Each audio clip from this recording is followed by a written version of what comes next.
नमस्ते। Foods and nutrition की इस ऑनलाइन कक्षा में मैं डॉक्टर शशि शर्मा आपका स्वागत करती हूँ। आज हम होम साइंस के पेपर सेकंड का पहला यूनिट पढ़ने जा रहे हैं और पहले यूनिट में आज हम जिस टॉपिक के बारे में जानेंगे वह है भोजन के कार्य। आप सभी को पता है कि हमें जीवित रहने के लिए भोजन की आवश्यकता होती है। यदि हम कुछ समय तक भोजन ग्रहण नहीं करते हैं तो हमारा जीवित रहना संभव नहीं है। तो भोजन ऐसे कौन कौन से कार्य करता है जो कि हमारे शरीर को चलायमान रखने के लिए आवश्यक है, या इसके अलावा भोजन के क्या और कोई भी कार्य हैं, यह सब हम इस चैप्टर के अंतर्गत जानेंगे। तो सबसे पहले हम बात करते हैं कि भोजन के शारीरिक कार्य क्या हैं या फिजियोलॉजिकल फंक्शंस क्या हैं, अर्थात भोजन हमारे शरीर में क्या क्या कार्य करता है। तो भोजन का हमारे शरीर में 3 मुख्य कार्य हैं। पहला है ऊर्जा प्रदान करना, दूसरा वृद्धि एवं विकास और तीसरा हमारे शरीर की रोगों से रक्षा। पहले कार्य की हम बात करते हैं, वह है ऊर्जा प्रदान करना। आप सभी को पता है कि कोई भी कार्य करने के लिए ऊर्जा की आवश्यकता होती है।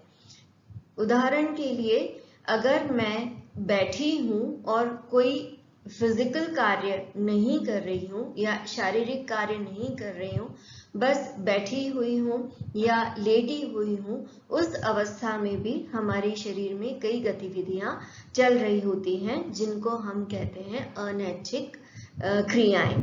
अनैच्छिक क्रियाओं के अंतर्गत आता है सांस लेना, इसके अलावा हृदय का धड़कना, हमारे शरीर का तापमान नियंत्रित होना, हमारे शरीर में कई प्रकार की उपापचयी प्रक्रियाएं जो चलती रहती हैं उनका होना, यह सब अनैच्छिक क्रियाओं में आता है जो हमारी इच्छा के विपरीत भी सदैव अनवरत चलती रहती हैं और यही हमें जीवित रखने में सहायक है। हमारी इच्छाओं का इनके ऊपर असर नहीं होता है, वरन इच्छा या अनिच्छा से परे ये लगातार चलती रहती हैं और इन सब क्रियाओं के लिए ऊर्जा की आवश्यकता होती है। और हमारा भोजन यह ऊर्जा प्रदान करने का कार्य करता है।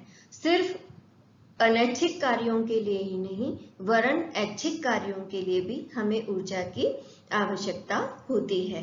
फॉर एग्जाम्पल, अगर मैं चल रही हूँ या मैं कोई वस्तु उठाकर एक जगह से दूसरी जगह पे रख रही हूँ, या मैं अपना हाथ उठा रही हूँ या वापस रख रही हूँ, या कोई भी गतिविधि जो कि मैं शारीरिक कर रही हूँ, जैसे कि अभी मैं बोल रही हूँ, इन सबको करने के लिए भी ऊर्जा की आवश्यकता होती है। तो चाहे ऐच्छिक गतिविधियां हो चाहे अनैच्छिक गतिविधियां हो, इनको करने के लिए हमारे शरीर को ऊर्जा की आवश्यकता होती है और यह ऊर्जा भोजन में उपस्थित कार्बोहाइड्रेट, प्रोटीन और वसा के द्वारा प्राप्त होती है। मुख्य रूप से भोजन में उपस्थित कार्बोज या कार्बोहाइड्रेट ऊर्जा के मुख्य स्रोत होते हैं। इसके बाद में हमें वसा के द्वारा भी ऊर्जा मिलती है और बहुत कम मात्रा में प्रोटीन के द्वारा भी ऊर्जा प्राप्त होती है। लगभग प्रतिदिन की 60% ऊर्जा हमें कार्बोहाइड्रेट से प्राप्त होती है और 25% ऊर्जा वसा से और 15% ऊर्जा हम प्रोटीन स्रोतों से प्राप्त करते हैं। इसके अलावा भोजन का जो दूसरा मुख्य कार्य है वह है शरीर की वृद्धि और विकास। तो हमारा शरीर जो है वह कोशिकाओं से मिलकर बना है। यह आपने अपनी प्रथम वर्ष में फिजियोलॉजी की क्लास में पढ़ा है और अगर आपने उसकी संरचना पढ़ी होगी तो आपको पता होगा कि हमारी जो कोशिकाएं हैं वो प्रोटीन की बनी होती हैं और यह जो प्रोटीन है वह भी हमें भोजन के द्वारा ही प्राप्त होता है और वृद्धि के साथ साथ ही विकास की प्रक्रियाएं भी होती रहती हैं। जब एक बच्चा जन्म लेता है तो वह बहुत छोटा सा होता है, लेकिन जैसे जैसे वह बड़ा होता जाता है, समय व्यतीत होता जाता है, वह आकार में वृद्धि करने लगता है और उसकी शारीरिक गतिविधियां जो हैं वह भी विकसित होने लगती हैं। पहले वह बैठ भी नहीं पाता है, लेकिन कुछ समय बाद में वह बैठना सीख लेता है, क्योंकि उसकी मांसपेशियां विकसित हो जाती हैं। उसके अलावा वह इसी प्रकार से अन्य गतिविधियों पर भी नियंत्रण करना सीख लेता है। समय के साथ वह हाथों का संचालन और उसका आई हैंड कोऑर्डिनेशन या विभिन्न अंगों का आपसी समन्वयन, उसके अलावा चलना सीखना, फिर पहले खड़ा होना सीखना, फिर चलना सीखना, फिर दौड़ना सीखना, यह सारी गतिविधियां करना सीखता है।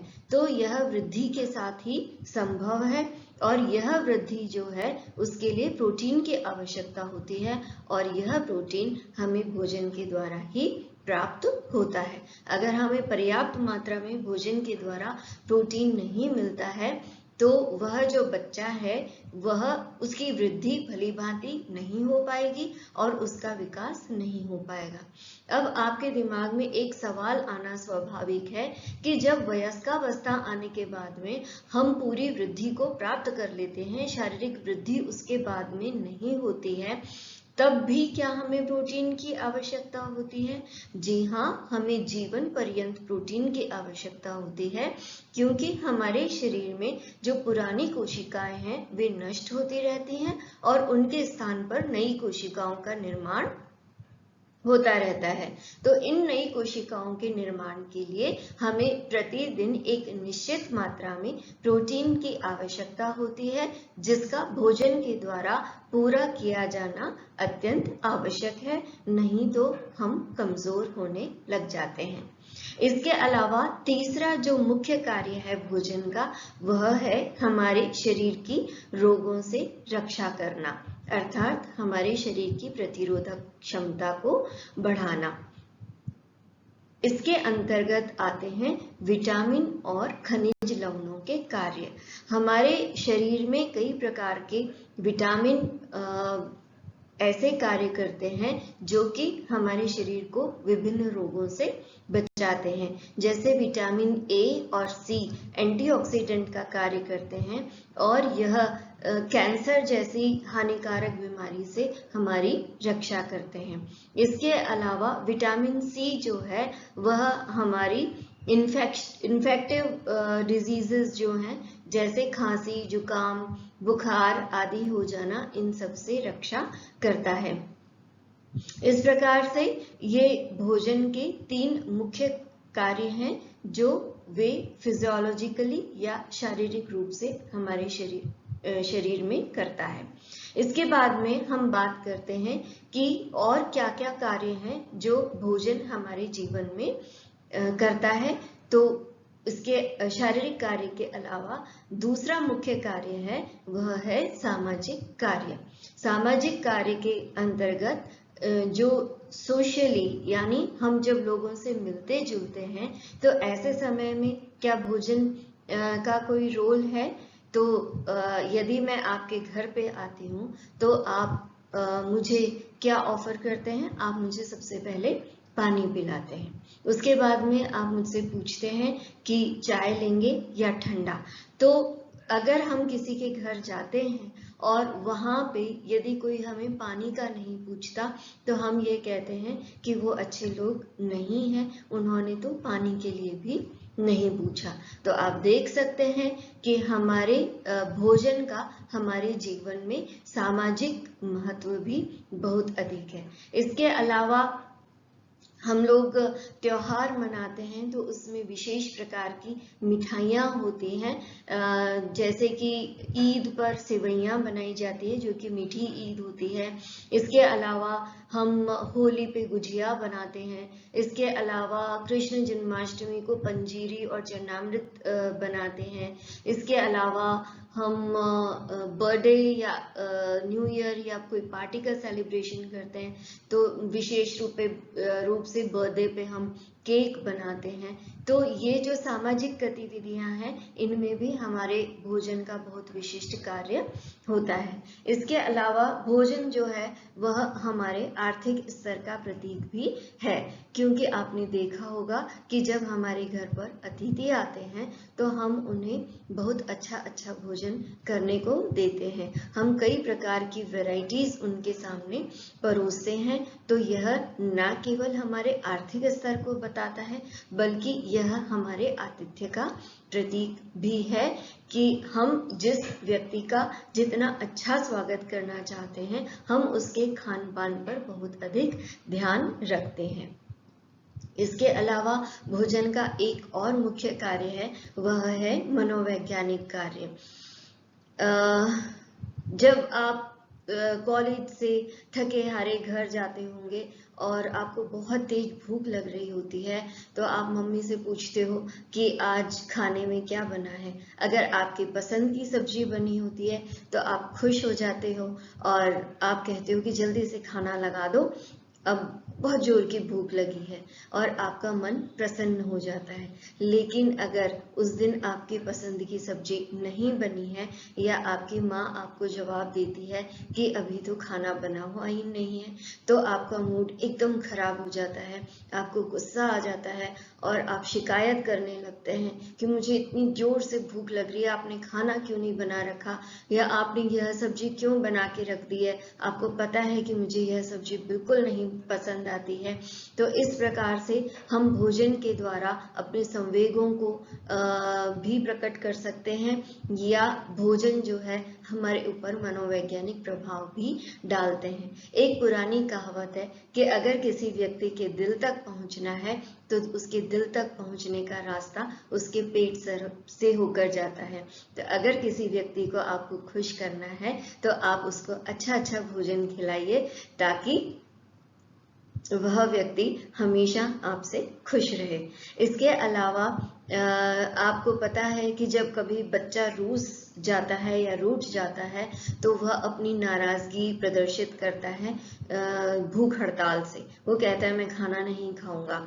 या आप देखते होंगे कि अगर किसी बच्चे को रिवॉर्ड दिया जाता है कि अच्छा तुम ये काम कर लो, अगर तुम ये काम कर लोगे तो तुम्हारी पसंद की डिश बनेगी या तुम्हें टॉफी दी जाएगी, तो इन सारी संवेगों को प्रकट करने के लिए हम भोजन का सहारा लेते हैं। इसके अलावा अगर किसी के घर में पर्याप्त मात्रा में भोजन है और उसे भविष्य में भोजन की चिंता नहीं है, तो वह एक सुरक्षा की भावना भी उत्पन्न करता है। इसके अलावा जब हम आगे पढ़ेंगे इस विषय में, तो आगे के चैप्टर्स में आप पढ़ोगे कि जो एक न्यू बॉर्न बेबी होता है या बच्चा जन्म लेता है, तो उसके और माँ के मध्य जो संबंध स्थापित होते हैं, या उसमें जो सुरक्षा की भावना उत्पन्न होती है कि वह सुरक्षित है, उसके पास में उसकी माँ उसका ध्यान रखने के लिए है,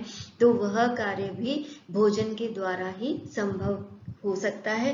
क्योंकि जब माँ बच्चे को दूध पिलाती है तो उन दोनों के बीच में जो संबंध होता है विश्वास का, सुरक्षा का, वह दोनों के लिए ही महत्वपूर्ण है और दोनों ही सुरक्षित और अच्छा महसूस करते हैं।